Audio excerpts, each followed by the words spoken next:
Grenfell inquiry.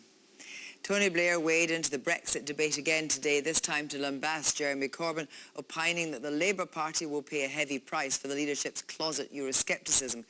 He said that Labour is now in the worst of both worlds, neither appealing to Leave nor Remain voters. The former Prime Minister speaks as an ardent pro-EU campaigner who wants to see the 2016 referendum reversed, so no surprise that he remains critical of Labour's position that the vote should be respected with no second referendum. But what about his view that Labour is in the worst of both worlds? The party's formal position, formulated in February, is that the UK would leave the customs union but then negotiate a treaty that would do the work of the customs union. But that's not the unanimous view of Labour MPs. Our political editor, Nick Watt, is here. Nick, what's actually happening? Well, the debate in the Labour Party is being framed by the prospect of the return to the House of Commons of the EU withdrawal bill. Now, that was amended 15 times in the Lords. The government will seek to overturn most, though not all, of those amendments. And the two key ones for the Labour Party are, first, the requirement on the government to report back on the steps it is taking to join a customs union, and the leadership of the Labour Party is in favour of a customs union. And the second one is that the bill cannot come into force unless the government joins the European Economic Area, which is essentially the single market, and Tony Blair supporters, they're in favour of that one. So where's it all lining up? Well, the leadership supports a customs union because they believe that that gives the ability for a tariff-free movement of goods, but it would allow the UK to have a say in trade deals that the EU would assign around the world.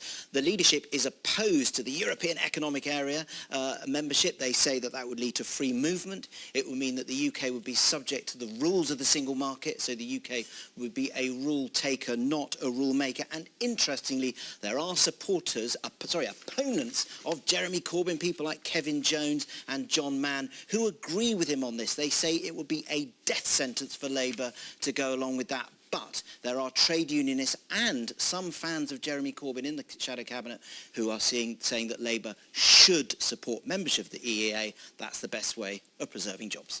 Thank you. Well, I'm joined now by the Labour MP, Caroline Flint, who broadly supports Labour's position and wants us to leave the single market and the customs union. Also, fellow MP Owen Smith is still holding out for another referendum. Good evening to both of you. Hello. Are you clear on Labour's position, Owen? Yes, I think the front bench position is that we should be in a customs union and we should have a close, strong relationship with the single market. But I think that is, to some extent, a fudged position. And I think, unfortunately, the country will see that. And I think we need to be much clearer with people about the sort of trades-off we're prepared to accept.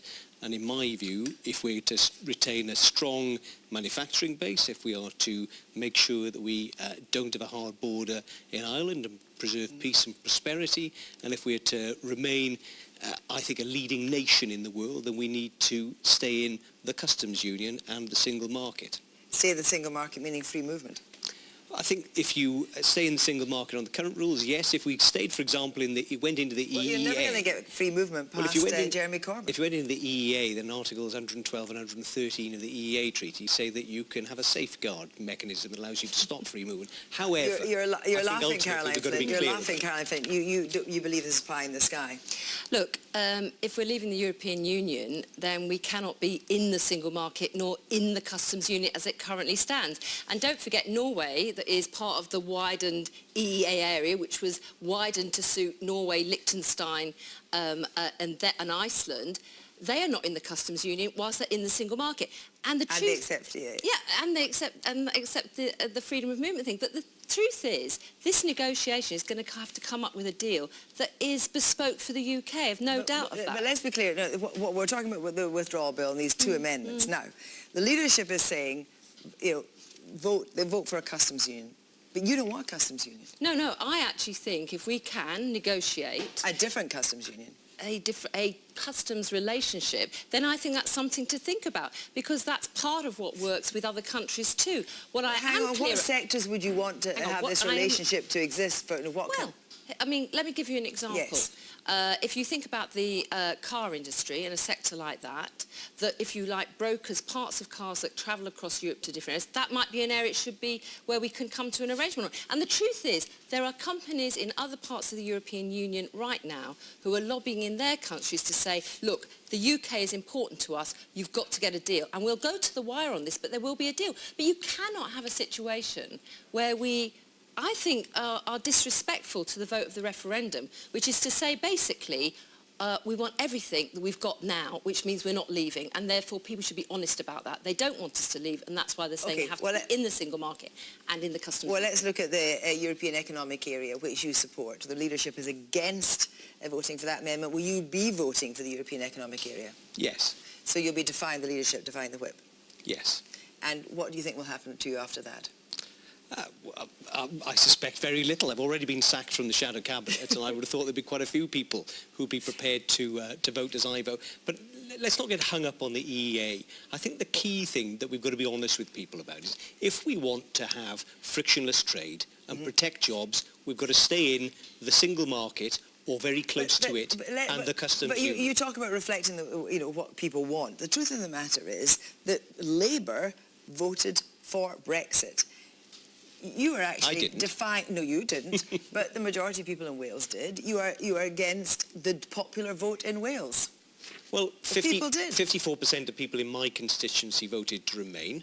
And I think increasingly people right across Wales and across the rest of the country. We saw in Northern Ireland just this week a new poll suggesting that only 31% of people there now support leave. So I think opinions are changing. Caroline. And crucially, we've just got to be plain with people about the choices they face. Sorry, Owen. I actually don't think there's much evidence that opinions are changing, really. In the referendum campaign, a majority voted leave. 40% of Remain voters in that campaign also want to change to freedom of movement. So just on the issue of freedom of movement, there is a far bigger majority for that to change than was reflected in just the in-out. You voted to remain. Yeah.